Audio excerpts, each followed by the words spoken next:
It's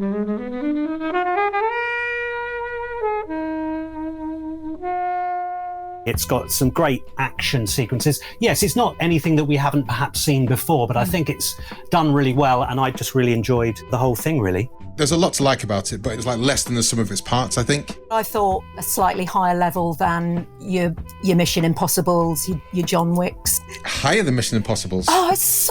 Guys, what's Mission going on Impossible, here? top tier. Top tier.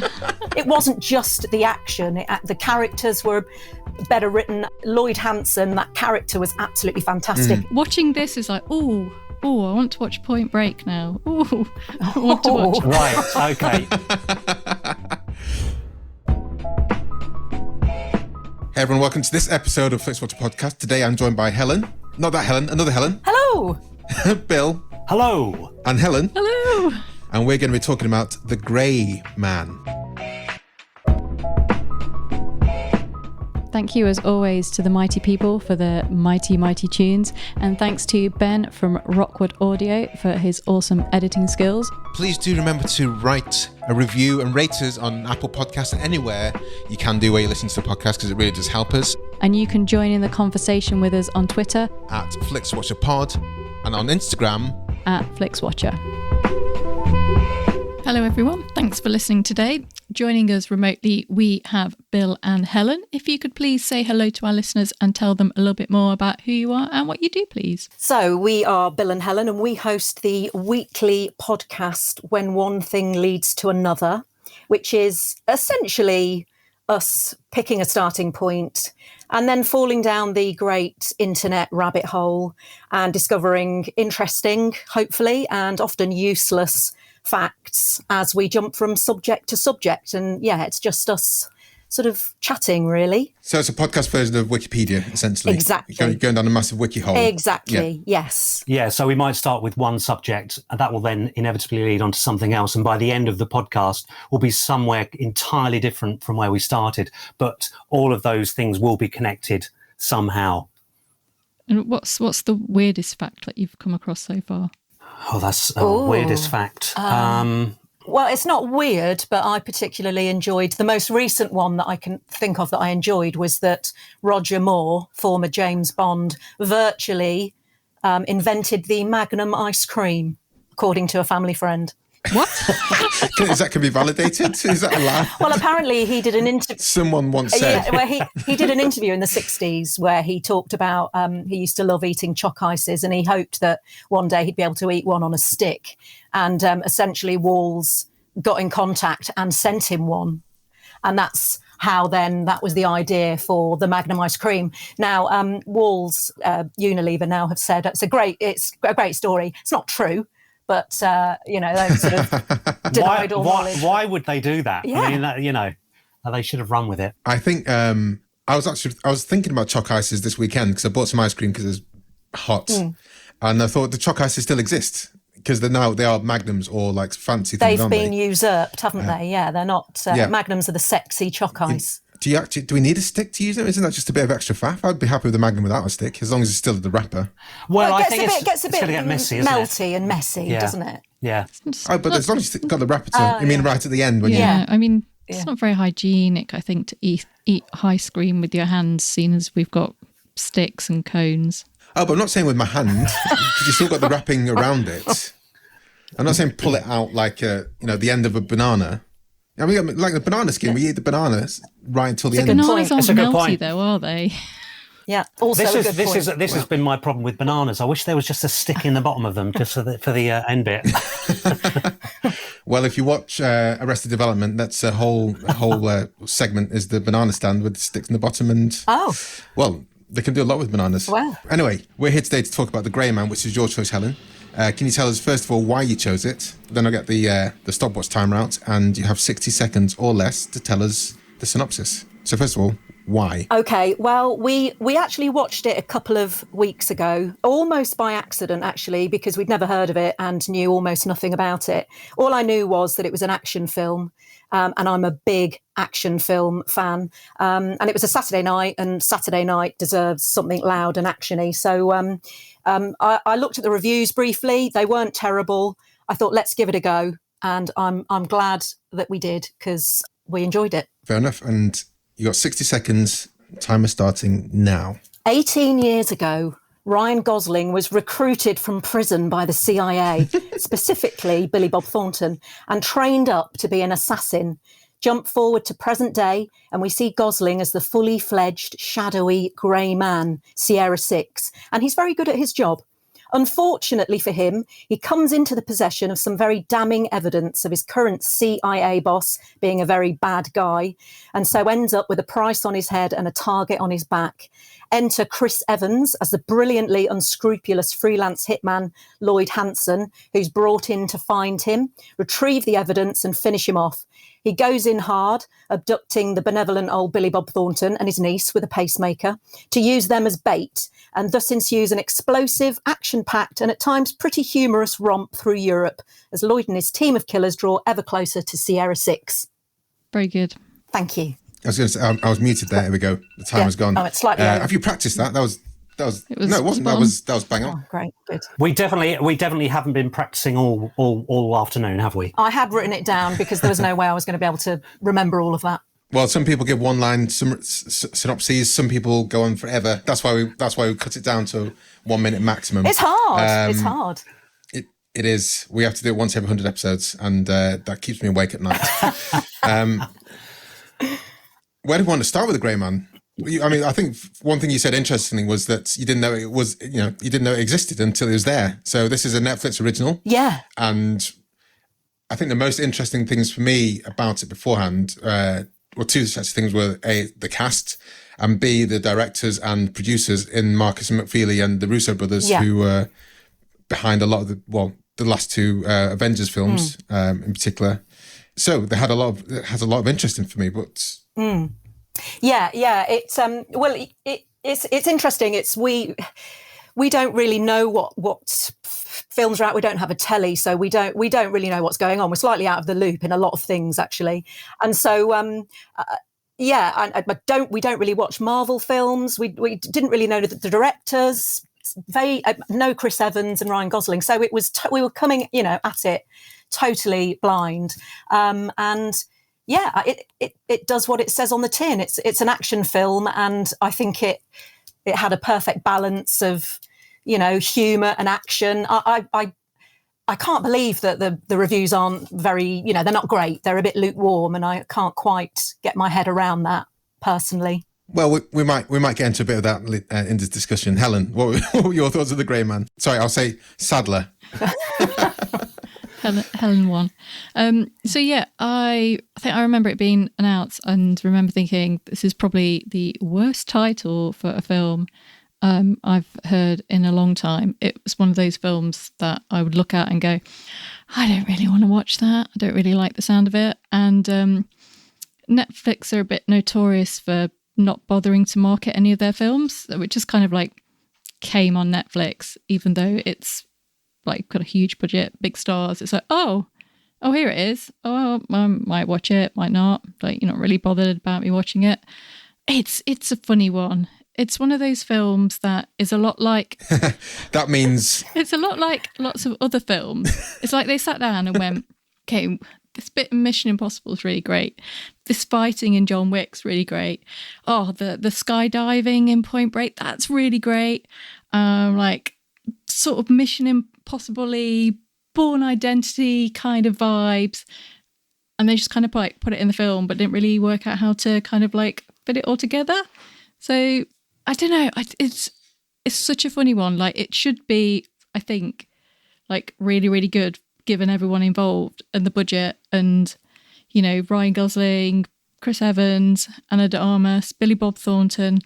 It's got stars, but I don't know. It is a bit like the title, a bit kind of grey, I think. Well, go back to yourself, guys. Bill. I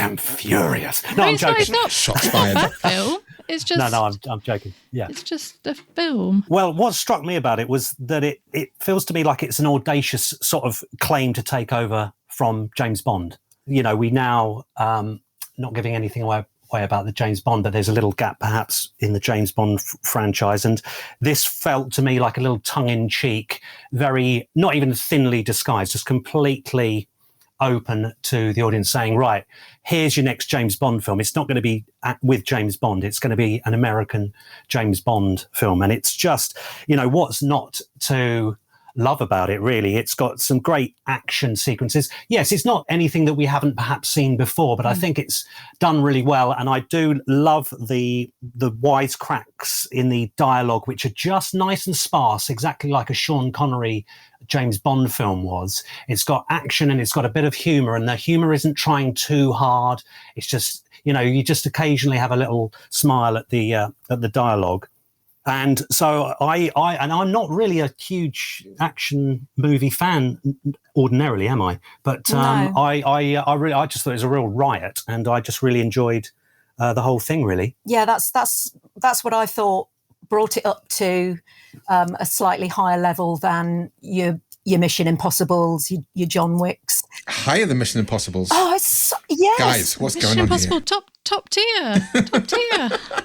I find a lot of those films, they're very earnest and serious, whereas this, I thought the script was pretty sharp. I thought it was really well written. I think the jokes were well written. They were well delivered. And for me, that's what maybe sets it slightly apart. It wasn't just the action. The characters were better written. I mean, Lloyd Hansen, that character was absolutely fantastic. And you don't really get that depth in other action films. I mean, I haven't seen the reviews. I haven't read any of the reviews, but I think I kind of skewed towards what those guys are saying. I think it was. There's a lot to like about it, but for me, it just didn't coalesce. It was like less than the sum of its parts. I think is the ultimate problem with the directors, which I love. I mean, I've followed the Russo brothers since watching Community, the TV show from like years ago, and they started there, and they're great guys. I love. Some people you haven't mentioned, Regé-Jean Page, who's actually someone who's touted as being potentially the next James Bond, who was Sigma Six's, is it Sigma? Sierra Six's boss that he's trying to, and Jessica Henwick, who's the one that kills Lloyd in the end. So I love all these people. She was in Iron Fist. She was in the last Matrix film. She was woefully underserved because she's a great action star. So there's all these pieces I love together. So it's like, but it just didn't hang together in the way I wanted it to, and I think that's part of the slight disappointment for me. I think I feel that the Bourne Identity has done it better, unfortunately, and even things like Commando I think had a bit more like back in the 80s. Wow. Yeah, I mean Commando. It's got the same kind of storyline with Commando, hasn't it? Where like there's someone's daughter's been kidnapped and there's vengeance happens. It's no You Were Never Really Here, which is another one I was watching and going, I really wanted to watch that. I think... Yeah, exactly, yeah. Watching this is like, I want to watch Point Break now. I want to watch... Right, okay. And then, and the other film, I can't remember what the film was, I was thinking about. Man on Fire. No, not Man on Fire, but that's another one that's better. And yeah, I don't think it's a bad film. I just thought it was it's kind of good. It's kind of good, but not like the dynamite explosion I wanted it to be. Should have been better given the tools they have. I also want to talk about trams, because I've been on some trams and they're not famous for being particularly fast moving. I mean, what's the top speed of a tram? If you got into deep dives of trams, what was this? What was the scene in the? I mean, you can't a tram at full tilt. You can't run faster than it. What's the speed you're querying? Well, it seemed to be going very, very fast. Maybe the driver, or maybe it had some kind of malfunction, and so it was runaway. Like that sometimes happens, doesn't it? You get runaway trains, or if there was runaway trains, not runaway films. Trams. Because there's also like, there's no way that it would have stayed on the tracks once it had gone past. So I'm all okay for like suspension of belief and going out there, but I refuse to believe that a tram would reach speeds faster than someone running and stay on the track. That whole scene, and not disintegrate after being shot, because trams are not built for They're just not sexy, are they, trams, really? Let's be honest. Trams 100% go faster than humans can run. There's no... What did you say? What speed did you say? Faster than when I said what speed? Well, they'd go at least 25 miles per hour. That's not very fast, though. That's like... It's not very fast, but it's faster than a human can run. I can't believe we're talking about trams. Well, actually, funny enough... It's like a big scene, isn't it? And it is a big scene. It's actually the scene that's slightly... They jumped the shark, really. It went on for weight. That was the only scene, really, that we thought, oh, come on, this is. I like a bit of action, but this is taking it a little bit too far. Yeah, they could have truncated that a little bit, compressed that down a bit, because it just was going on far too long. What do you guys make of the actors then? You say you don't watch that many films, but the stars, they pull you in, they soak you in? Yeah, we watch a lot of film. We watch a lot of film. We just don't watch a lot of TV, but... I see. Yeah, I thought they were absolutely brilliant. And like I say, they didn't draw us to the film, but I can't imagine the film with different actors. Ryan Gosling, this is why I liked it. He wasn't earnest like so many of the leads in action films. They're taking themselves a little bit too seriously, a little bit too alpha male. Whereas it was almost camp. They're almost flirting, him and Chris Evans, their characters, yeah. Which I loved. So he's very laid back, quite sardonic, and Lloyd being obviously Lloyd. Yeah, I thought they were brilliant characters and brilliantly acted. They were great. So there's even a line in there, isn't there, where right at the beginning, where is it Fitzroy? Yeah, Fitzroy, played by Billy Bob Thornton. He says to him, "Oh, you're glib." And I really liked the attitude that the Ryan Gosling character had. He was sort of, like you say, he wasn't earnest. He wasn't full macho. He was kind of casual, but had a good, there's a sense of humor. He's kind of very casual, and I found that very appealing in an action hero. He was almost like the anti-action hero. Yeah. And I thought it worked really well, because we were sort of smiling, having wry smiles throughout because of some of the lines that he was, and some of the looks he was giving and stuff like that. So I thought he fitted that part really rather nicely. I think when I see him in action films, or fighting in films, I should say, because I don't think there's actually that much. I go to Driver. Oh yeah. Which is like an insanely violent film. And also then the other film I was thinking about, the way Helen was talking about, I was thinking like of all the John Wick films. It's like, I should watch John Wick. They are better films. Are they? I've never seen a John Wick film, actually. Or John Wick, they're fantastic. Have a watch. Yeah. I feel like I'm going slicing down, because in general it's like kind of good fun. I was just kind of like, didn't feel the oomph all the way through it, in the way that the first time I watched a John Wick, I was like, Keanu Reeves in an action film that's not a Matrix. Yeah. Nah. But then within like 10 minutes, like, this is the best thing ever. And that's what I wanted. That's what I want from these films. I want it to be like the best thing ever. I want your heart to be racing. And I just felt that it wasn't. I think what I really did like was the counterpoint between Lloyd and Sierra Six. And the way you're talking about Sierra Six is Gosling being just a bit more, kind of toned down, bit glib, like you say. And they're both like two sides. They're both like two sides of the same coin, aren't they? They both kind of had the same kind of training, and they're in it for different things. And you can see that Gosling's there to save this girl and to save his mentor, whereas Chris Evans is there for the money, and he's a bit of a showman. He's there, he's like dancing around when he's stabbing him. He's not like finishing the job. He's just like dancing around in the fountain, like bowing as he's doing this. You kind of think, well, that's why you're going to die, isn't it? Because you're being a dick. It's a brilliant character, though. Absolutely brilliant. Yeah, well, and it's funny that, the way, I think the outfits that he wore just kind of put him to a T. He had super tight fitting T-shirts. No socks. No socks. No socks. Sign of a yeah, wanker. Exactly. And it's like, well, yeah. And applying lip balm as well, which I really enjoyed. Yeah. Yeah, that was great. So those kind of things are really nicely well drawn out, I think. Absolutely. Yeah. But I think, like I say, it's less than the sum of its parts, which is like, I'm sorry, guys. That's okay. 200 million it's cost. Yeah. Yeah, 200 million. Yeah. Yeah. Which is insane. That's a lot of money. It's a lot And I of don't money. understand. It's the most expensive, isn't it? Now, is it most expensive Netflix? Yeah. What were we going to say, Helen, there? I was just saying, it's a lot of money. I'm trying to work out where it went. Oh, well, did you read what the actors were? Well, taking? I think Gosling and Evans, they took home 20 million each, didn't they? And I guess on location, that's going to cost a lot, isn't it? Traveling, going to various places. A lot of it was green screen. Very clearly. But yeah, I thought it must be the actors, because Billy Bob Thornton, Gosling, Chris Evans, then Ana de Armas, she'll be a few million. Jessica Henwick will be a few million. Regé-Jean Page is like the next big thing.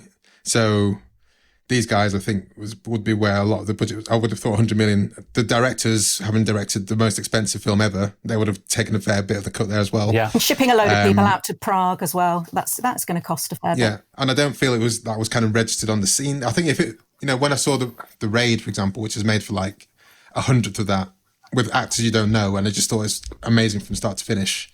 That's where I feel like I think it kind of loses it as well. If it's not on the screen, it's I don't think it. Sometimes it doesn't work. Possibly as well. The 2 hour plus runtime doesn't really help with these kind of ones. You kind of want it to be a bit faster. Yeah, it's a bit long, isn't it, for this? Yeah, I think they could have certainly that, as we mentioned, the tram scene. If they'd have just shortened that a bit, I think it would have been fine. But going back to what Helen said about the title of the film, we were sort of saying there's this idea that it may become a franchise. Well, it's the unsexiest name for a franchise. The Grey Man 2. They're going to have to think about what they're going to call it, because they've slightly made a rod for their own backs there. I think potentially at least. Anyway, I think they could go down like the Jack Ryan route, where The Hunt for Red October, Clear and Present Danger. Yeah. Up until fairly recently, I didn't know they're the same character. That Jack Ryan, right? The name Jack Ryan for me I completely forget it as soon as goes in my mouth. But the name of the films, The Sum of All Fears, go down that kind of route, guys, I think. Or I'm surprised they didn't choose Sierra 6 or something, or the Sierra whatever. There's 12 books in the series, so they've all got different titles. So maybe they will go down that route, and they'll all be different names, perhaps, because one of the books is called The Grey Man. Guys, is there anything else you want to say before we get to the scores? Yeah, we haven't mentioned the tracksuit. I mean, that tracksuit. What size suit you wear? 42 regular. Yeah, I think we have to mention the tracksuit because... You're a big fan of the tracksuit. Yeah, I'm not usually a fan of tracksuits, but wow, I want to get that tracksuit. It was very Michael Jackson in Thriller, I thought. Oh, did you think so? The Yeah. red and black. I can see where you're kind of getting there. I thought it was a proper shell suit. Not as flashy as I would have had in the 80s. But, Has Gosling ever not been well dressed though? Hey, that's where all the budget went on the tracksuit. That's what I think. That's what happened there. All right. Well, let's head to the scores, guys.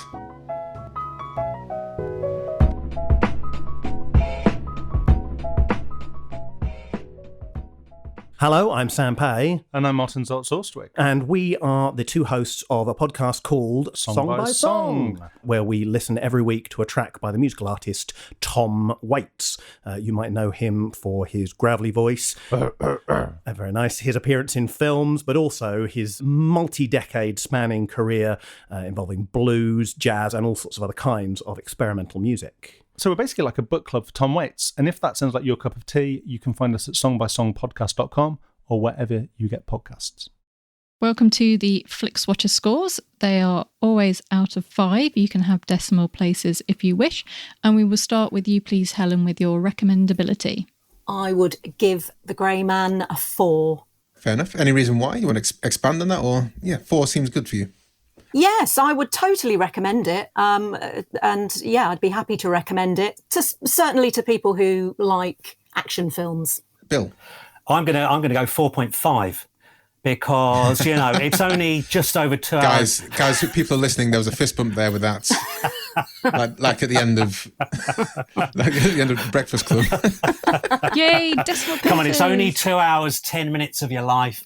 It's got the world's greatest tracksuit in it. What more do you want? So 4.5. Sadler. So I'm going to give it a solid 3. I failed to recommend it to a work colleague today on kind of sort of... So I feel this one...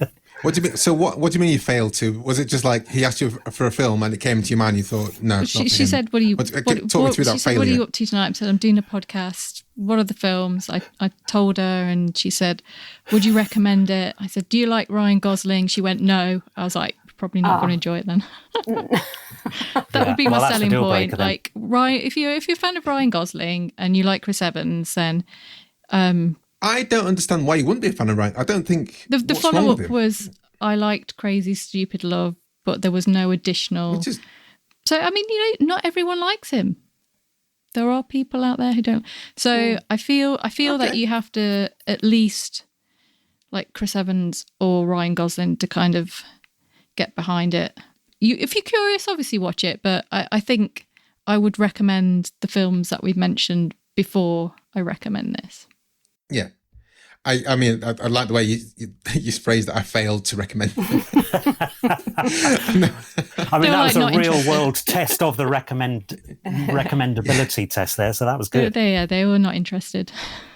I'm going to go for a 3.75 here because I think, look, it's an easy to watch film. I have personal issues to it, and I think a lot more people are less discerning than myself and Sadler in terms of the films we watch and the films that we've watched previously that we'd rather watch again. But I think a lot of people would just enjoy it because you don't have to really think about it, and you can just lie back and kind of let it kind of wash over you. So I think it would be quite easy to recommend in general. I would have recommended it had Helen's colleague asked me. Repeat viewing score. This is where myself and Helen S might start going down the hill a bit. Oh. So Helen, repeat viewing score. Well, I mean, I've already watched it twice, so I guess I would give it a 4. I mean, would I watch it a third time? Probably.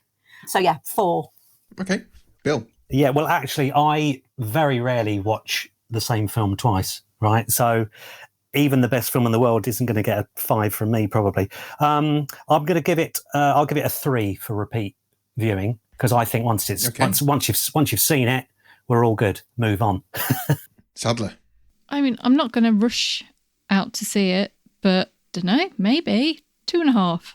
I mean, I didn't have an unpleasant experience. I just thought maybe for everyone involved, it could be better. 2.5. I'm going to go for 2. I probably will watch it at some point. I quite like the plane scene. Bit of Bob Thornton said Terminate the guy. I thought that it was really good, and then it went a bit silly at the end. But yeah, small screen score. Helen. I would.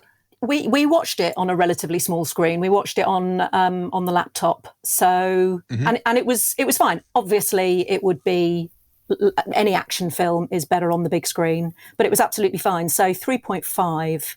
Bill. Yeah, I would echo that, but I'm just going to bump it up to a 4 because I don't want it to get too. I think it deserves too low down. Yeah, I don't want to get it too low down there. It's not going to be anywhere near the lowest film scored in this podcast, so don't you worry. No, okay. Don't you worry at all. Okay. All right, go on then. I'll go 3.5. I'll echo Helen. There's some attempt at tactical voting there. Yeah. Sadler. I was trying to think, would I have gone to the cinema to see this? You know, maybe I might have on Cheap Monday. Like, I just feel that it's just weird that you would spend this much on a film and make it an action film with so much big set pieces to not have it on in the cinemas. It just kind of feels weird. Like, maybe just put it out for a week. Yeah. It's just mad that you would only. I don't fully understand Netflix's kind of business model with the films, because I can understand, like, with the TV series like Stranger Things, the whole season of Stranger Things cost like 180 million, and that's spread over 9 episodes. So you want people are going to spend 8 times the amount of time watching Stranger Things than they watch with this one film. And now the way they're doing it, they kind of peak them out over like a few weeks, over like two weeks. So then you end up like at least spending 2 months subscription to watch all the Stranger Things. Whereas this, you can just watch it and then you can cancel a subscription the same day. So I don't fully understand it. And I think they've got some films which are way cheaper that more people will watch as well. And so put it out for a week in the cinema for people who like absolutely would go and see it and enjoy watching films on the big screen, and then go, you got 1 week, then it goes to Netflix. So you can go. They did. Yeah, they did. They did a limited release. But I don't understand. It's limited. Only certain theatres, isn't it? I don't get it. So you're saying go wide, Helen. You're saying, I think they put it, sometimes they coordinate with the Curzon, for example, to do it. Again, that's an odd distributor to kind of go down with. You'd probably expect like Cineworld, Picture House. A Cineworld or an Odeon kind of thing. So yeah, I mean, it was fine on a TV, but it obviously does feel like it was made for made bigger, if that makes sense. So I'm gonna give it a 4. Yeah, I'm going to go with a 4 as well there. I'm not sure whether I definitely would have gone to see it in the cinema, but I'm trying to work out whether I would have had a better experience had it been in the cinema or versus at home. Because my problems weren't really with what it looked like. Maybe it would have enveloped me a bit more had I seen it in the cinema. So yeah, 4 sounds good. Helen, engagement score? For me, 4.5. I really enjoyed it. I think it's getting what's the phrase? A bum rap. It's getting a bum rap. I think it was. I think the script was great. The cast was great. 4.5. Well, do you know, I think I'm going to go 4.5 because I think I was sort of once if you like Ryan Gosling and if you start with it and you're okay with it, then you're gonna definitely want to watch the whole thing. So I think it certainly engaged me, which is saying something, as I say, because I'm not normally an action film sort of fan. So 4.5, solid. Yeah, I was a little bit low. If I had gone to the cinema, I wouldn't have been able to like sit at home faffing around on my phone and kept pausing it and faffing about and Googling stuff. So I think if I'd have had someone remove my phone, my engagement might have been probably stronger. It's just a little bit long as well. 3.5 engagement. Yeah, I'm going for a 3 here. I think I watched this in multiple sittings just because business in a moment. And at no point when I paused it did I think, shit, I need to get back to that as soon as possible. And this is like, we had Sense and Sensibility on once, and I remember I watched that on a train and the train came to an end. And I was like, I really want to watch the rest of this film right now, and I didn't have that with this. Oh, okay, yeah. Which is quite interesting. But one thing I found, because I too was faffing on my phone as Helen was, and I realized there's some points where I was like, oh, something just happened on the screen there. Should I rewind it to see? I'm like, sometimes I did, sometimes I did. Yeah, so 3. It shouldn't be like that for this kind of octane film. You should be like, oh, I need to know what happens next. I've got to like sweaty hands kind of, and it just didn't have that. I wasn't that big a fan of the way that Lloyd got killed at the end. I loved the fact that Jessica Henwick actually got something decent to do in the film, but then those two, Lloyd and Sierra, had been like going, cat and mouse throughout the whole film, and I think it would have been quite nice for one of them to kill the other one properly, not just like a lone gun person come out of nowhere. Yeah, it did come out of the blue a bit, didn't it? It felt like a bit of an anticlimax, and I'm just gutted he's dead because I'd like to see more of him. Yeah, prequel. Maybe a prequel. And there's no socks and loafers, slip-ons, maybe not loafers. Yeah. So that gives an overall score of 3.60938, which is good. Yeah. Which is good. Yeah. Yeah. Over 3.5. I don't know what the standard is. I don't know what the median score is, but over 3.5 is decent. Okay, guys, let's head over to Twitter. And to everyone who's following us and listening for the first time, or not the first time, do follow us on Twitter. We are at FlixWatcherPod. Follow us anyway, because we do talk about film and Netflix stuff all the time. But in particular, before we go into record, we do put out a shout out asking you guys to interact with the program, with this show. And we look out for a tweet like this. We're reviewing The Grey Man with Helen and Bill from When One Thing. Have you seen it? Tell us your thoughts and a score out of 5 stars for a shout out on Flixwatcher. And we had one response today. Who's going to read that from you guys? I will, if you like. Yep, absolutely. This came from Lee Thomas. Thank you very much, Lee. He writes, it was fine. I watched the first half. then we went away on holiday. And it took me another week before I remembered I'd started it. I'm feeling a low score coming. Anyway, he says some good set pieces. Evans is having fun. I think Ana de Armas was in it. She was, that's correct. I don't know, he says, not sure. But he gave 2.5 as an overall. I thought Ana de Armas had quite a decent role in it. A little bit underused, but yeah. Yeah, but have you seen James Bond? Thank you, Lee. Regular contributor. We always look forward to your reviews. Absolutely. Thanks a lot for that.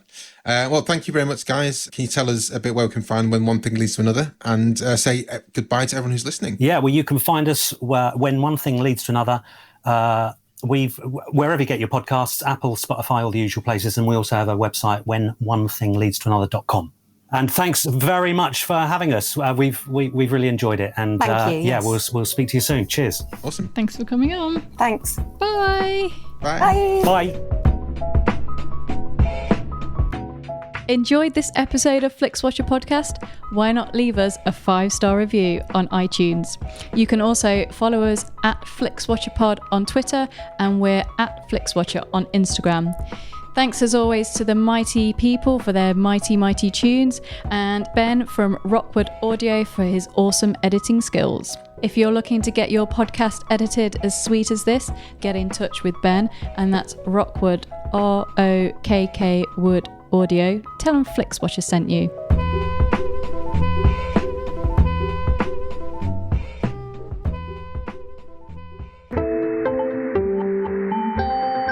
You just heard a Stripped Media production.